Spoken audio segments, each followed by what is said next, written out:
Hey guys, my name is Shai and this is Evermind Astro. This video is about your natal moon in Virgo. Might also resonate if you got your moon in the 6th house. So I've been focusing this series on emotional processing, right? Emotional processing, how your natal moon placement processes your emotions. And the interesting thing about Virgo moon is that there is a pretty significant potential for a younger or perhaps more stressed or just less mature, less, emotionally aware Virgo moon to really actually tune out of the emotions. Like this is an earth moon, right? But with Virgo is very minded energy. It has a little bit in common with the air signs. You can think about how, it's ruled by Mercury, right? Very analytical, very intelligent, very focused on problem solving, focused on solutions, right? Really beautiful, fantastic energy. But when it comes to emotions, it's not particularly what this moon wants to focus on. And I think a significant part of the journey of most Virgo moons, right? Of course, if you're like a Pisces sun with a Virgo moon, well, then you are a kind of, you're getting your emotional wisdom from a different angle there, right? If you have a lot of water energy in your chart, somewhere, then it's not that all Virgo moons are emotionally unaware, because you're more than just your moon sign. You have a whole chart, right? But it's just in isolation, the Virgo moon can actually shut down emotions, right? It can really shut down the emotions, and it can kind of override the emotions in a way kind of similar to the air signs, right? Especially Gemini, because of that mercurial influence. So that's, I think, the main pitfall here that Virgo moon's gonna have to kind of evolve beyond. And I think there's gonna be a significant amount of learning in your life. I mean, depending how much of a challenge this is for you, right? If you've got like a ton of water energy, then you might move past this and this might not be an issue for you, right? But if you're kind of not really about that water energy very much, then this might be a bigger process for you, where you actually have to learn to respect and value your own emotions. And interestingly, this might come about through you having to learn that for others, right? Because Virgo moon, when like Virgo energy in general, right? Not just Virgo moon, but when it's low vibing, when it's kind of in its less functional type of state, it can be hypercritical of things that it perceives as inefficient or incorrect or just silly, right?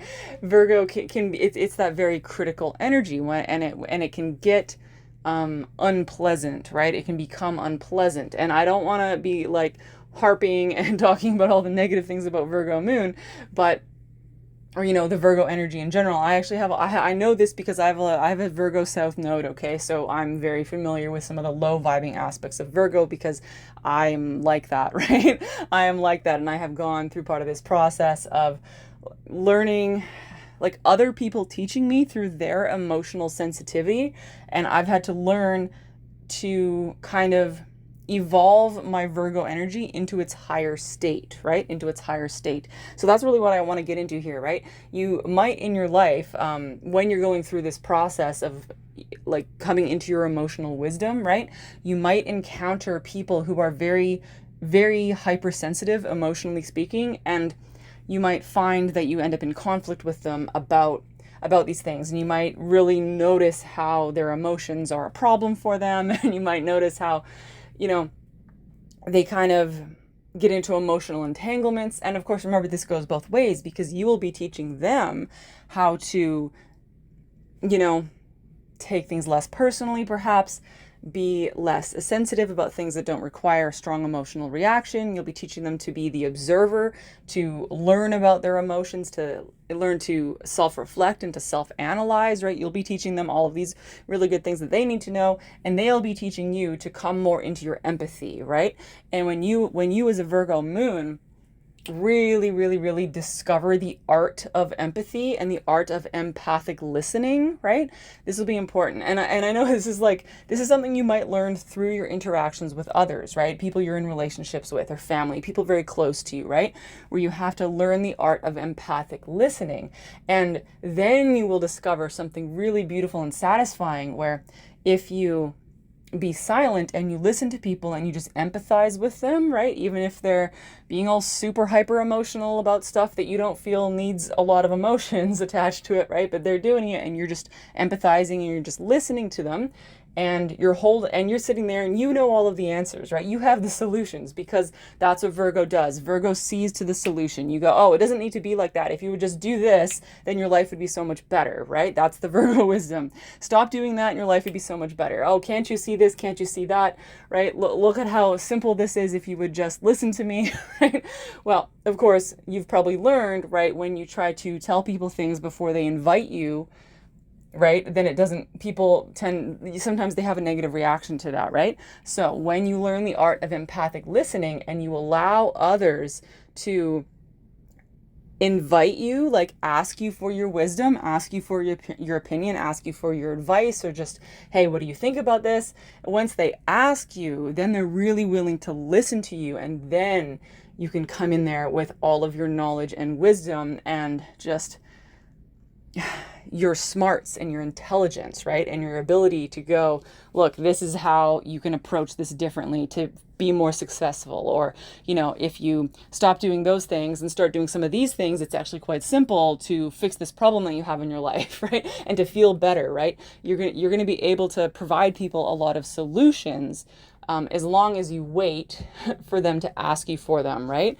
It's when the criticism is uninvited, that is when it feels to people like nitpicking, even though you're not like, you don't think you're being nitpicking, right? You think you're offering very important and valuable and constructive advice. And of course you are, but right, if people aren't ready for it, if they're not asking for it, then they perceive it as nitpicking, right? So I know I've gotten a little bit off track here. Like, what does this have to do with your own emotional processing? But really this is about how going through this kind of dynamic that Virgo energy very frequently has in its interpersonal relationships, right?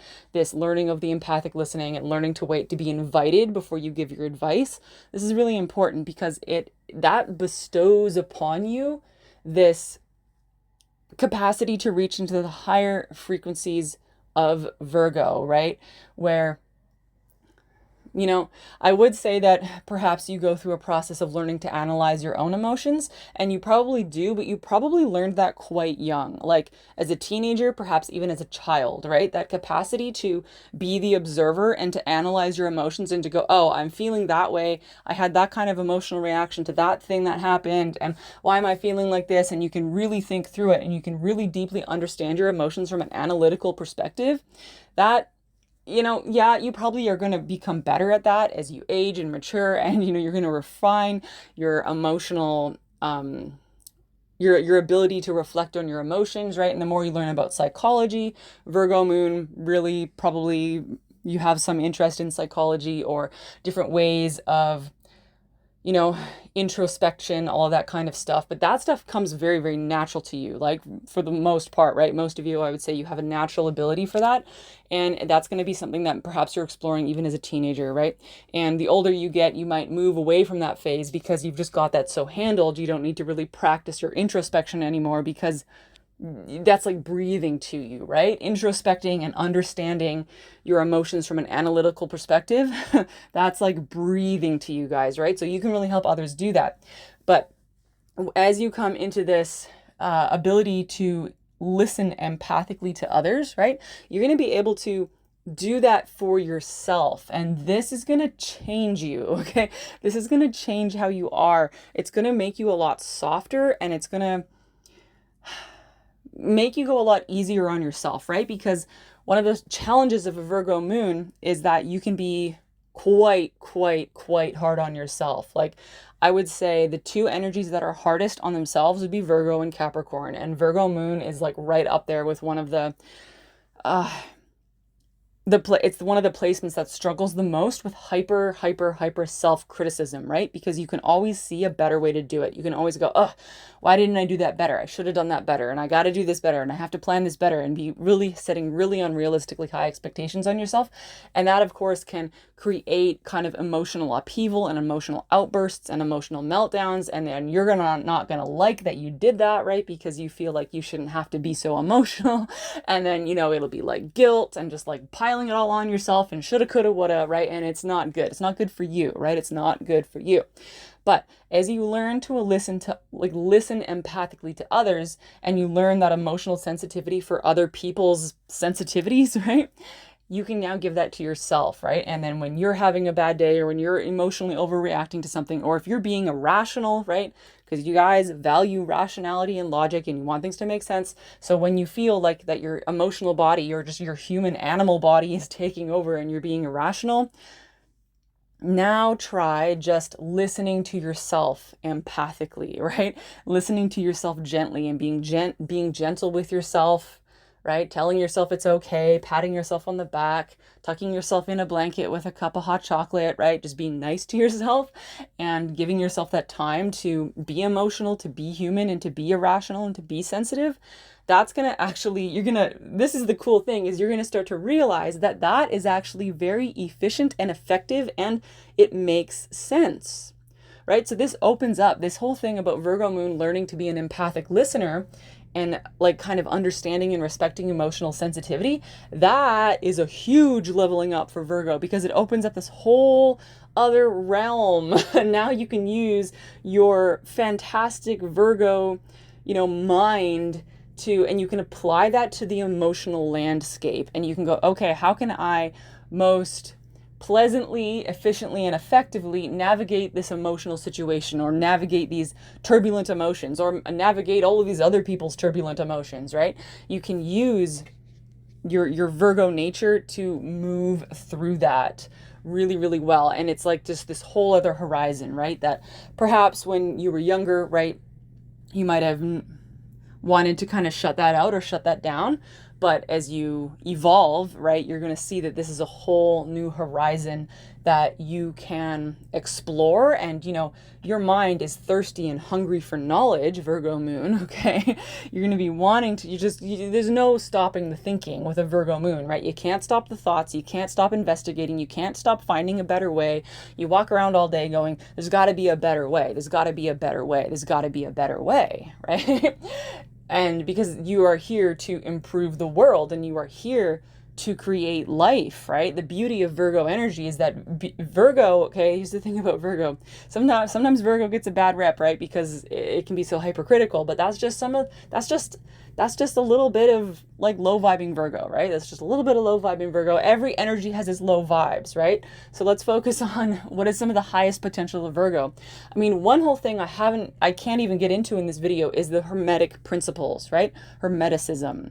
You guys, if you have significant Virgo energy in your chart, you're going to be drawn to the Hermetic principles at some point in your spiritual journey, because that is natural and like native to you, right? Hermeticism and the Hermetic principles. So I'm just throwing that out there, but I can't really get into that in this video. But what I wanted to say here is that the real beauty and the highest potential of Virgo is to literally be the thing that creates what is. Virgo is the glue that holds creation together. Without Virgo, there would be no life. Without Virgo, there would not really even be any consciousness. There would just be Pisces, right? There would just be the void. There would just be undifferentiated unity consciousness, which is at its, oh, this is going off into the deep end, guys, but if you've ever tuned into the energy of the void, right? If you've ever experienced that in any way, you can discover that the void is the tiniest possible fractals of consciousness just floating around like static or snow, right?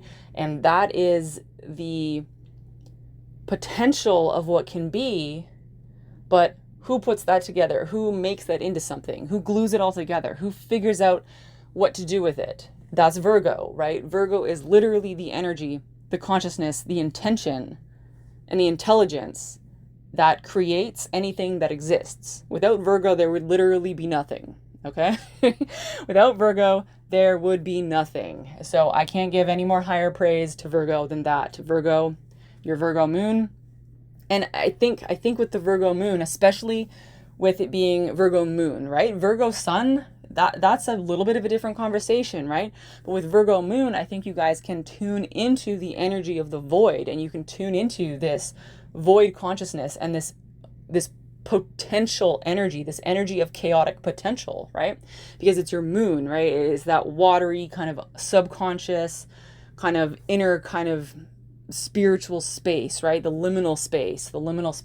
To have Virgo placed like that, right? To have Virgo placed like that with the moon, very, very, very, very interesting, right? So you guys, I think, glimpse this and you understand the importance of your vibe, because it is what creates what is.